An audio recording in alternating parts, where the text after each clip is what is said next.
are going to begin the vote-a-rama process, where senators can offer amendments with debate limited to 2 minutes, 1 minute for the proponents and 1 minute for the opponents.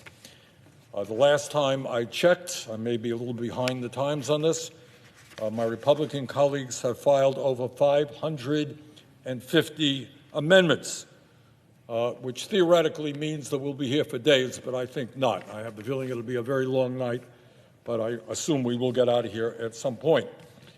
Unfortunately, many of the amendments being offered have absolutely nothing to do with COVID relief, which, after all, is what this budget resolution is all about.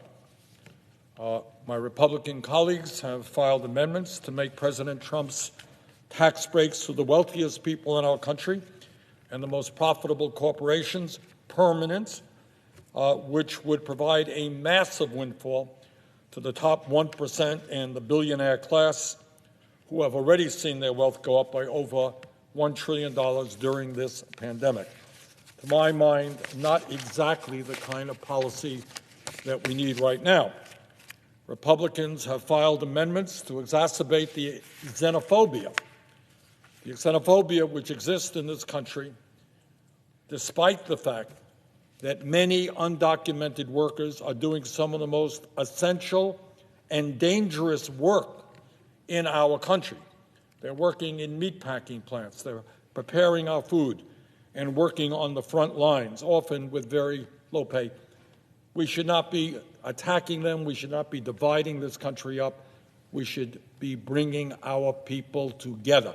We've had 4 years of efforts to divide us up. Now is a time for unity. Members of the Democratic caucus have made my life easy in this process because they have filed 0 amendments. Republicans, 550 amendments, Democrats, 0. And I think that speaks to the strong desire of our entire caucus to pass President Biden's $1.9 trillion emergency COVID relief plan as soon as we possibly can.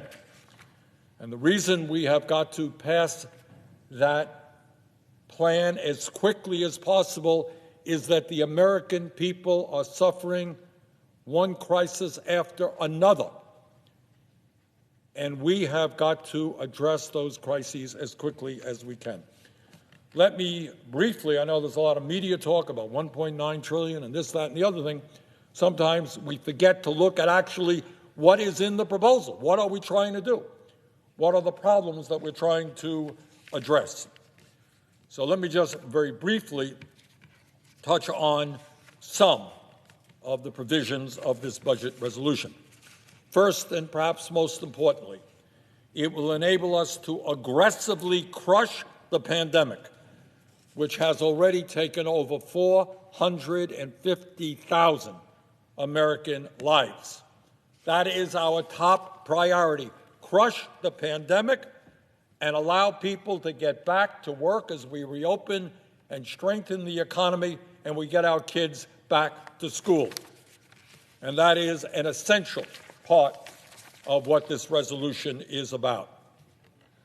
This resolution will allow us to provide the funding to establish a national emergency program to produce the quantity of vaccines that we need. We don't have enough vaccines now. We need more, and then we need a process, which we don't have right now either, to get those vaccines into the arms of people as quickly as we possibly can. Mr. President, at a time when so many of our people are hurting, have gone through the worst year in their lives as a result of this pandemic, this budget resolution will allow us to keep the promises we made to the American people and increase the $600 in direct payments for working-class adults and their children to $2,000. That means $1,400 for every working-class adult and child in this country. An additional $5,600 on top of the $600 that we sent out a few weeks ago. Do you know what that will mean to millions of families who are worried about whether they can pay the rent or put food on the table, they will understand that maybe, just maybe, we are one country, and the government and this Congress has heard their pain. Passing this budget resolution will give us the tools we need to raise the minimum wage to a living wage of $15 an hour and provide substantial help to struggling small businesses to help them cover the cost of these wage increases. We do understand that restaurants and small businesses are hurting, and that is why we will provide billions of dollars to help them cover the cost of increasing the minimum wage. Well, let us be clear. The minimum wage in this country has not been raised since the year 2007. It now stands at $7.25 an hour. That is a starvation wage. That is an embarrassment, and that minimum wage must be increased so that we can give a pay raise to some 32 million workers. Moreover, Mr. President, this pandemic has caused tens of millions of Americans to lose their jobs through no fault of their own. For 45 consecutive weeks, unemployment claims have been higher during the worst week of the Great Recession in 2008. The budget resolution that we are considering this week will provide the funding to provide 18 million Americans with $400 a week in supplemental unemployment benefits until the end of September. So we're saying now to the millions and millions of unemployed workers in this country who, through no fault of their own, have lost their jobs, we are there for you. We're going to extend unemployment benefits to September and add another $400 on top of the benefits that you normally would receive. Mr. President, one of the disgraces that we have allowed to go on for so many years and not talk about it is the fact that in this country, the richest country in the history of the world, we have one of the highest childhood poverty rates of any industrialized country. And they're all over America. You've got single moms, couples, people trying to take care of their kids, trying to pay for child care, trying to do all the things that good parents want to do, and they're unable to do it. This budget resolution will provide the resources necessary to provide child care to 875,000 kids in America. This resolution will expand the child tax credit from $2,000 to $3,000 and $3,600 for kids under the age of 6, which, Mr. President, we believe will cut the child poverty rate in America in half, something we should have done 20 years ago. But that is what is in this resolution. This budget resolution that we're debating today would provide $350 billion to prevent mass layoffs of public sector workers in state and local governments. We've lost well over 1 million jobs, talking about teachers, firemen, cops, municipal workers. And this resolution will give states and local government the resources to not lay off workers, to bring those workers back so they can provide the services that their communities and states require. Mr. President, we are the only major country on earth not to guarantee health care to all people as a human right. And right now, over 90 million Americans are either uninsured or underinsured. Imagine being uninsured in the midst of a terrible pandemic. That's the case. 90 million people.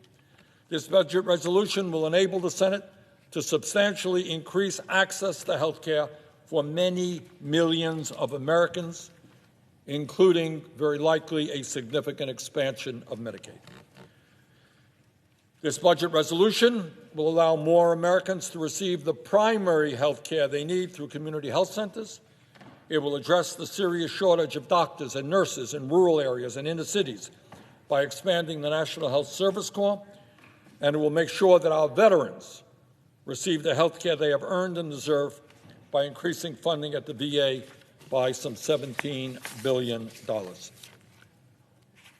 In addition, Mr. President,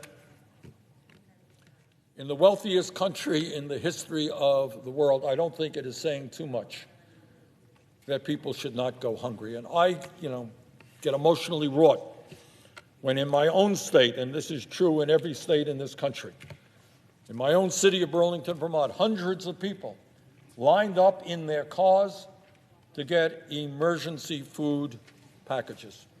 Many of them never in a million years would have thought that they would be in that position.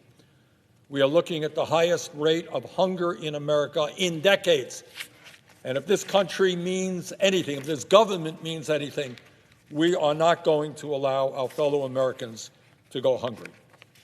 This budget resolution will provide nutrition assistance to tens of millions of hungry families with children, the disabled, and the elderly by providing billions of dollars for SNAP, WIC, and the Pandemic Nutrition Assistance Program. Mr. President, one of the outstanding crises this country faces is the fear of many millions of our people of being evicted from their homes or their apartments. Today, over 14 million Americans owe an average of $5,800 in back rent. We have a moratorium on eviction right now. But the day that moratorium ends, I fear that many, many people all over this country will face eviction. And that is why this budget resolution will provide the funding for rent relief, utility assistance, and mortgage relief to millions of tenants and homeowners who are in danger of eviction or foreclosure.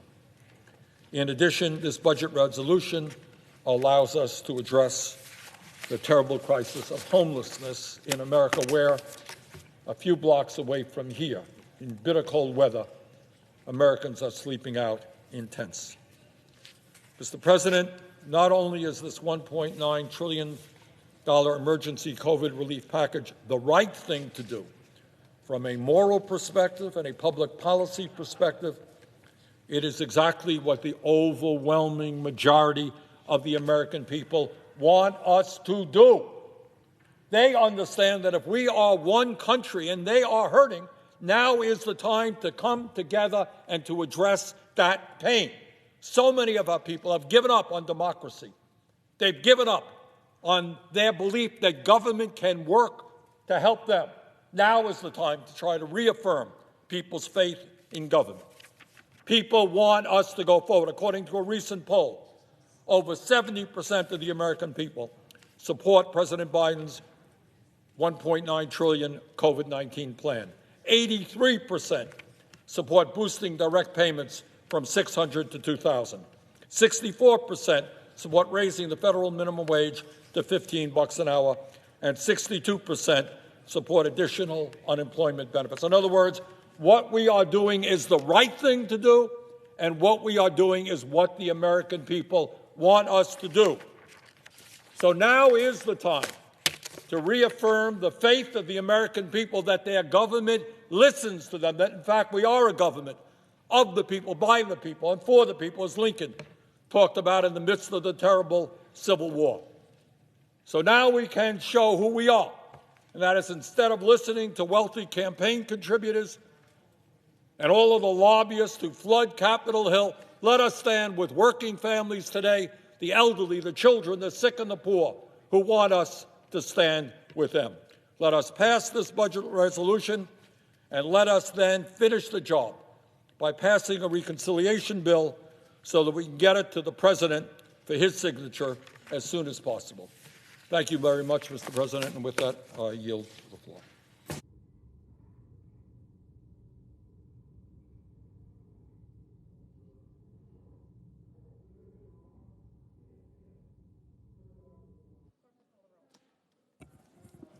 The clerk will call the roll. Ms. Baldwin.